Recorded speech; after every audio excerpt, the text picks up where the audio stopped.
Hey everyone, and welcome back to my channel. If you're new here, welcome. My name is Keisha, and today I'm going to be doing a March mid-month wrap-up.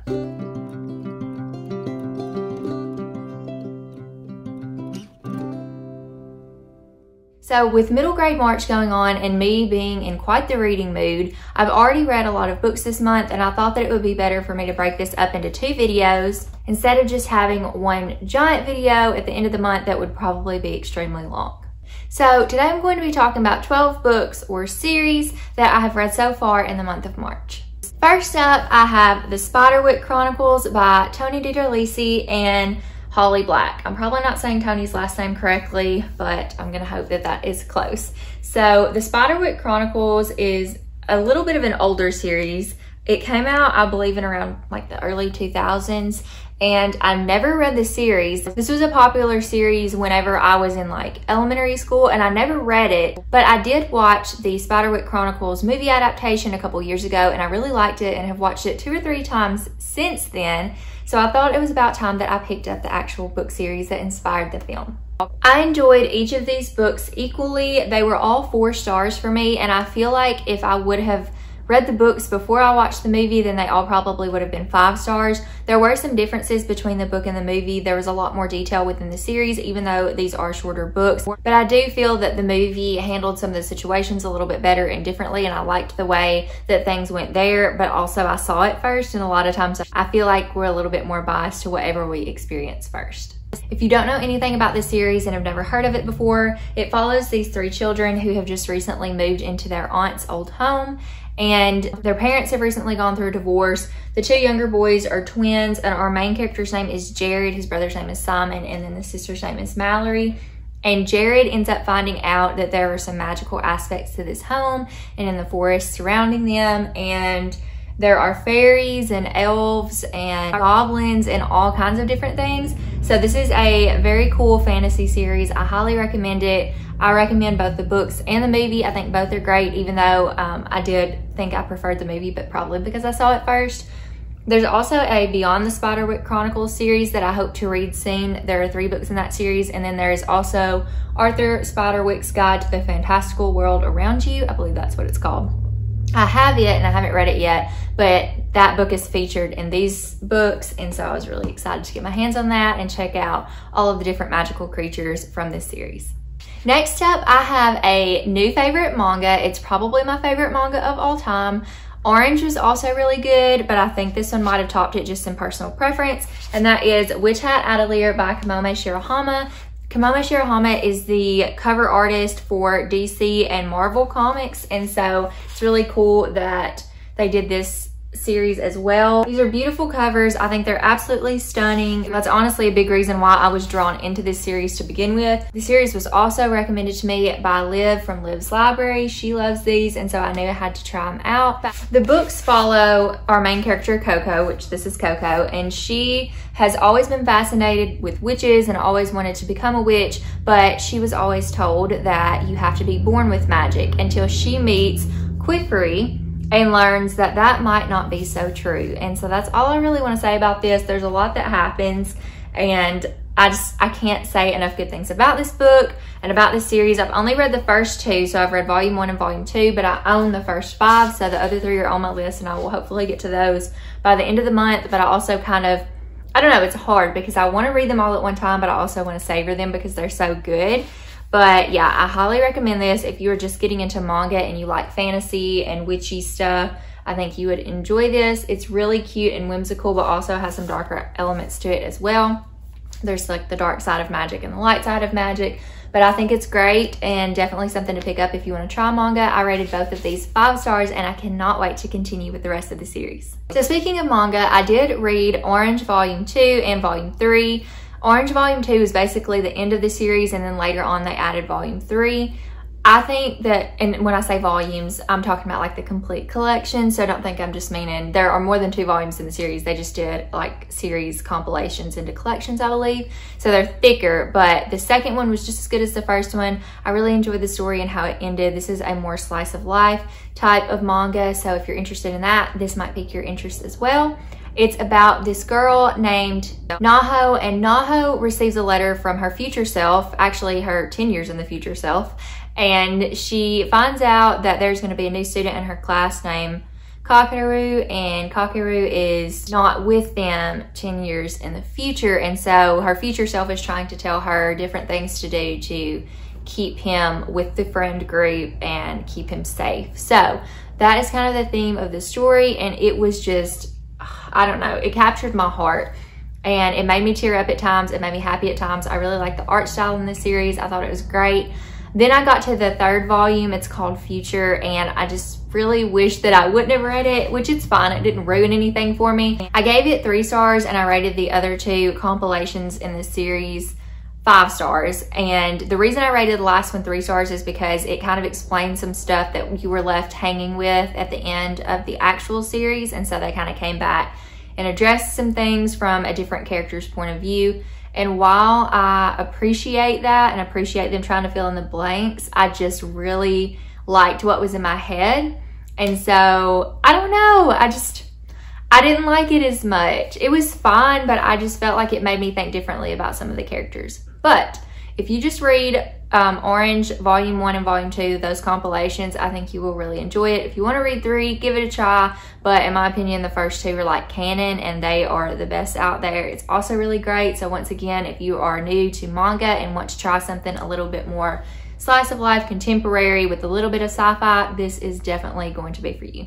Okay, I also have a new favorite book of the year and probably of all time. This is going to be on my favorites list for the year, I'm sure of it.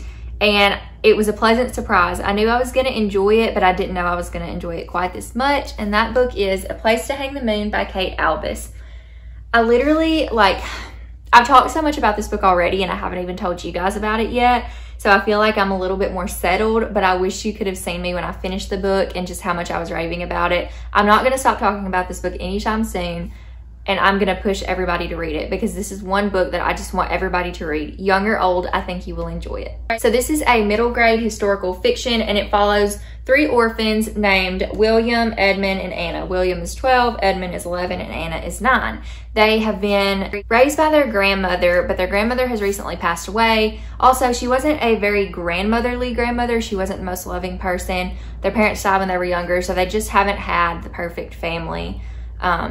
Their situation has been very difficult. They thought that their housekeeper for their grandmother was going to be able to take them in, but alas, she is not. She's not capable of doing so. So this is all taking place during World War II, and the person who is kind of like over their case decides that they are going to be evacuated to the countryside in outside of London, and is first of all to keep them safe from the war, but also with the hopes that they will find a permanent family. So they end up going to the countryside, and they stay with a couple different families, and all of them honestly are really unsuitable. That's something that you expect going into this. You know that they're going to have some troubles. It's in the synopsis, but they do find a kind of safe haven with the local village lending library and Nora the librarian, which I'm a children's librarian. That definitely touched me. Loved it so much, and it just made my heart so warm and made my heart melt, and I just loved everything about this. So also, before I get into what this reminds me of, Nora is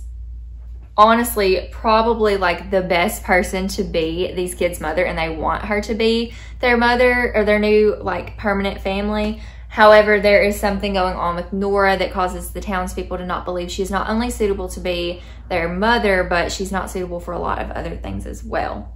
So, all that being said, this book also really reminded me of Matilda. So, if you like Matilda, whether you've seen the movie or read the book, I think you might enjoy this as well, even if historical fiction is not your thing.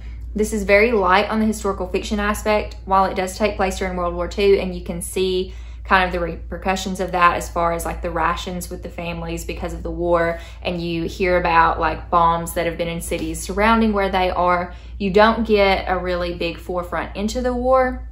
So I do think you would still like this even if you don't typically go for historical fiction.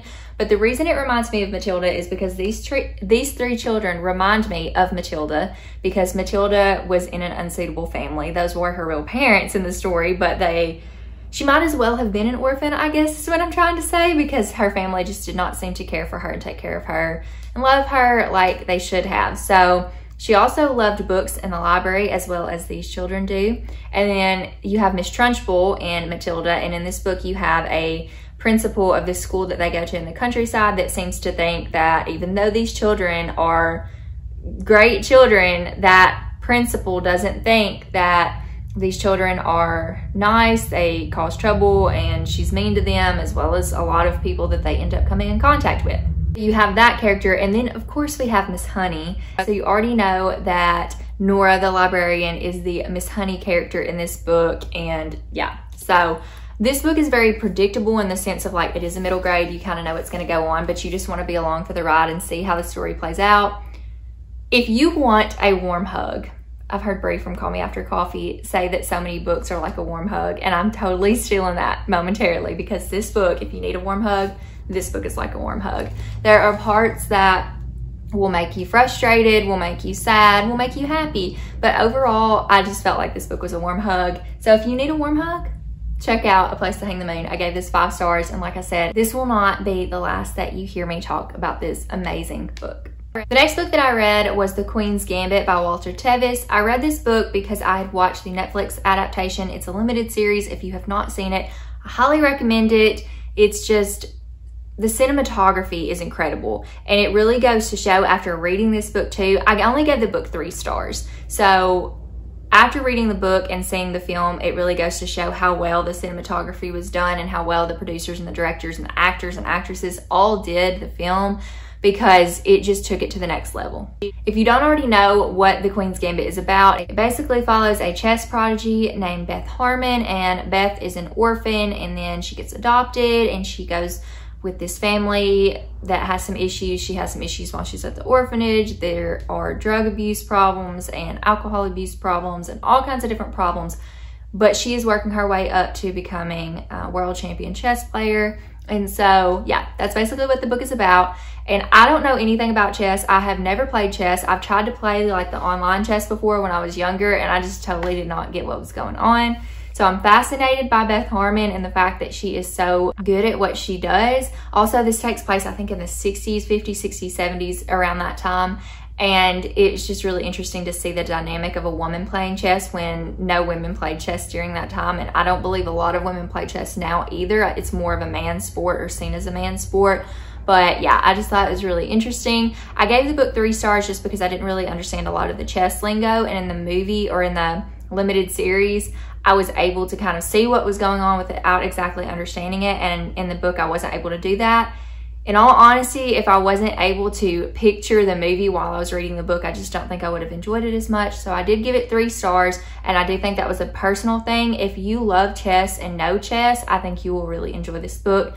If you don't, I think you'll think it's okay, but I definitely still recommend checking out the limited series on Netflix. And I read another middle grade because it is middle grade March, and I'm reading quite the amount of middle grade this month. So I read The Beast and the Bethany by Jack Meggitt-Phillips, and this book was so bizarre. If you like Roald Dahl or Lemony Snicket or even Little Shop of Horrors, I think that you will like this book. It is the first book in a series. I don't know that I'm going to continue it though, just because there are so many books on my list. I checked my Goodreads TBR the other day, and I've got over 500 books, close to 600, so I don't think I need to add any more to my list, though I still do basically daily, but it's fine. So, The Beast and the Bethany is about this man named Ebenezer Tweezer, and Ebenezer Tweezer has raised this beast from birth, basically. Well, maybe not birth, but since it was little, and he has fed it any number of things from basic household foods, and as it has grown, things like exotic birds or different things like that. Now the beast is at a point where he has a taste for something new, and he wants to try a child, not a dead child either, not one that's already passed, but a live child he wants to try. So, enter Bethany. This story is just wild. Like, Ebenezer Tweezer brings Bethany in because she seems to be a troublesome child. He thinks it will be easy to feed her to the beast. However, he ends up striking up a rather odd friendship with Bethany and has trouble with this at the end. So I don't want to give too much away, but that is basically the synopsis of the story. If that sounds interesting to you, and like I said, if you like Roald Dahl, Lemony Snicket, or Little Shop of Horrors, you might like this one. It's very witty and it has a lot of dark humor, but it was very interesting. The illustrations were incredible, and yeah, I gave it 4 stars and I highly recommend you check it out. Next up, I picked up a graphic novel, this was our Pact by Ryan Andrews. I believe it was Amanda from the Curly Reader who I heard talking about this, so I decided to pick it up. It was really interesting. I didn't really know what to expect going into this. I didn't really know what it was about. I'm gonna read the back of it for you just because it's still kind of fuzzy to me. It was very interesting and magical and different, and I don't really know how to describe it. So it says, it's the night of the annual Autumn Equinox Festival when the town gathers to float paper lanterns down the river. Legend has it that after drifting out of sight, they'll soar off to the Milky Way and turn into brilliant stars. But could that actually be true? This year, Ben and his classmates are determined to find out where those lanterns really go, and to ensure success in their mission, they've made a pact with 2 simple rules. No one turns for home, and no one looks back. The plan is to follow the river on their bikes for as long as it takes to learn the truth. But it isn't long before the pact is broken by all except for Ben, and much to Ben's disappointment, Nathaniel, the one kid who just doesn't seem to fit in. Together, Nathaniel and Ben will travel farther than anyone has ever gone, down a winding road full of magic, wonder, and unexpected friendship. So they meet some pretty crazy characters in this book. I'm not going to give away any of the characters that they meet. I want to show a picture, but I don't want to give away who they meet, so I will just show this. So this is kind of the vibe of the book. It's very much the same as the cover. It's in these dark tones, these blues, grays, blacks. There are some parts in there where there are like some other colors. I'm trying not to spoil anything. But yeah, the art is really good. Story was really good. I gave it 4 stars. It was different. It was magical. I don't know why I didn't give it 5 stars. I just feel like with what I was reading around it, it was more of a 4-star, but I do think a lot of people will like this. And if you haven't heard of it, like I had never heard of it before Amanda mentioned it. So if you haven't heard of it, I do think you should pick it up, especially if you like middle grade graphic novels. This is a really good one. I also read Autoline and the Yellow Cat by Chris Riddell. I am a huge fan of Chris Riddell and his illustrations. He's illustrated a lot of Neil Gaiman's books, which if you know me, you know I love Neil Gaiman also. So when I found out that he had written this series, I knew that I had to try it out. I don't know if I will continue just because, like I mentioned before, I have a lot of books on my list, but I thought this was a really cute and fun read. It is about this girl named Ottoline, and Ottoline lives in a home with this character, and I've already forgot his name. What is his name? Mr. Monroe.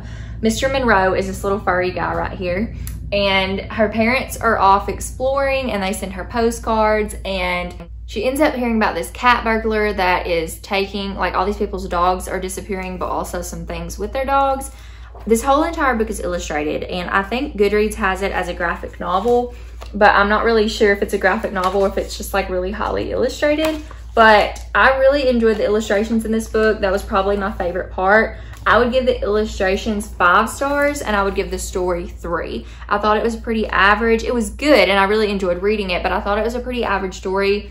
But the illustrations, 5 out of 5 stars, absolutely loved it. So if you want to check out more of Chris Riddell's work, this is a good place to go. Then I read another graphic novel called Alabaster Shadows by Matt Gardner and Rashad Duguette, or Dose. Now I don't know how to say that name. I'm so sorry.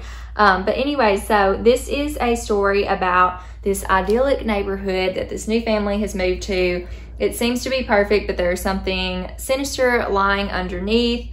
So there is like a community council that is kind of corrupted, and the schools are kind of corrupted as well. And this group of kids end up finding out some rather odd things that are going on, and they start to try to find out what the answers are to those things and get in a little bit of trouble. So it kind of reminds me of Scooby-Doo, but like a very younger, like maybe a pup named Scooby-Doo type stuff is what it reminds me of. So if that piques your interest, this is definitely one to pick up. It is the first in a series. I'm not sure. I think there are like 4 out in the series right now. Once again, I don't know if I'll continue it, but I did enjoy reading this one, and I gave it 3 stars. Then I've also been reading a lot of audiobooks lately because I've been using the Happy Color app on my phone, and so I've been listening to more like autobiographies and stuff. So I really like Anna Kendrick in Pitch Perfect and In a Simple Favor. If you have not seen either of those, I highly recommend. Anna Kendrick is just a character. Like, if you have seen her, you know she's very blunt, she's very comical, and I've always felt like I could relate to her really well because she's just kind of different. So I decided to read her autobiography, or her memoir, called Scrappy Little Nobody. I got 70% of the way through Scrappy Little Nobody and decided that I was going to count it as read. I was going to finish it, not rating it because it's somebody's memoir, but I just couldn't finish it. And it was definitely like personal convictions of why I couldn't finish it. And it was mostly because like, and I very much understand this is like not surprising coming from Anna Kendrick, I don't think. It's very much her character. But there were so many cuss words, like every cuss word under the sun was in there multiple times. And I don't mind like cuss words usually in moderation, but it was just a lot. And then also I felt like out of the 70% that I read, I would say probably a good 40 or 50% of that 70%, she had talked about previous boyfriends and like sex and things like that. And I just really did not care for. Like, I wanted to learn about her rise to stardom. And while I did learn about kind of where she started and how she got to where she was and how she felt about certain things and how fame doesn't always look like on the inside what it looks like on the outside, I appreciated that and I liked that part of the story, but I felt like she kept throwing in things that I'm like, it's like TMI, like too much information. I didn't need to know that. So with all that being said, I did not rate the book. I'm not going to rate like an autobiography unless I just decide to rate it 5 stars, I guess. But I don't feel like I can rate someone's life. That's not really fair for me because this is their story. How it's written isn't like, I don't know. I just don't feel like I can rate it. But if you're a fan of Anna Kendrick and you don't mind all the things that I just listed, then I think you would enjoy the book. But for me, it just wasn't my cup of tea. I also finished Paper Girls, the series, this month. And I've talked about Paper Girls a little bit before, but I haven't talked a lot about it. And mostly that's because it's been very confusing. So Paper Girls is kind of like a mix between Stranger Things and, well, I don't even really know. It's like Stranger Things and like some 80s vibes, but also like futuristic sci-fi. I don't even know how to describe it to you guys. There are some paper girls. They have a paper route and some stuff happens. There's some time travel and I don't know how to explain it. There are like different things going on. There's like a war going on between like the old timers and the newcomers, or what I think they're called, the newcomers. But yeah, I don't know how to explain it, but if you like Stranger Things and time travel and sci-fi, I think you'll enjoy it. I read volumes 5 and 6 and I finished up the series, and I ended up going back and changing my ratings just a little bit. So I rated the first book and the last book, which would be the 6th book in the series. I rated those both 4 stars because I do think they were above average. I did think it was really interesting, and that first book definitely hooked me and had me intrigued. I was confused as to what was going on as I was through most of the series, but there was just something about it. Even though I was confused, it was super intriguing. Then I rated books 2, 3, 4, and 5 3 stars. So if you like any of those things I just mentioned, you might like this series. So definitely check it out. I'm glad I finally finished it. It took me a little while longer because I was waiting on Libby from my library's app, like for ebooks and stuff. I was waiting so long, like weeks and weeks and weeks, and I don't understand why it was so long of a wait, but I finally finished them. So we're all good. I finished the series. I thought it was interesting. I'm still a little bit confused, but I think I know what's going on now. But yeah, if you like any of those things, definitely check this one out. I have one more book to talk about. It is also a graphic novel, and it is Bear by Ben Queen and Joe Todd Stanton. So this was also a book that I saw Amanda from the Curly Reader talk about, and I did not have high expectations going in because I know I believe she said it was just okay, like it was a good story, but I think she gave it 3 stars.